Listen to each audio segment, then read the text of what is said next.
Hello বন্ধুরা, তোমরা সবাই কেমন আছো? Good morning. আমি খুব ভালো আছি। আমার ছোটোখাটো মিনি ব্লগে তোমাদেরকে স্বাগতম।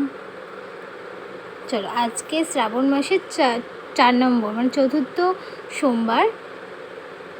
তো চতুর্থ সোমবারে আমাদের বাড়িতে 3জনই উপোস করেছে, মা, বাবা, আমি 3জনই করেছি।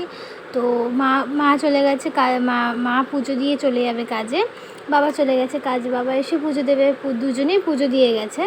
আর আমি ঘুম থেকে উঠে ফ্রেশ হয়ে স্নান টান করে এই পুজো দিতে বসেছি, পুজো দিচ্ছি।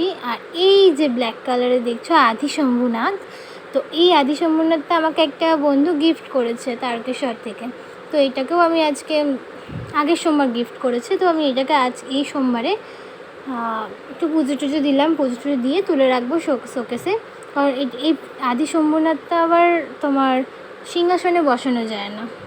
আর এই যে আমার ভোলে বাবাকে মা পুজো দিয়ে গেছে, আমি পুজো দিয়ে দিলাম, মালা ঠালা ফল ঠল দিয়ে দুধ গঙ্গার জল যা যা লাগে আর কি দিয়ে এই আমি পুজো দিচ্ছি, আরতি করছি, দুজনকে ফল নিবেদন দিয়েছি, খেতে দিয়ে দিয়েছি, আমার গোপুটাকেও খেতে দিয়ে দিয়েছি। এরপরে আমি কর্পূর দেখাবো।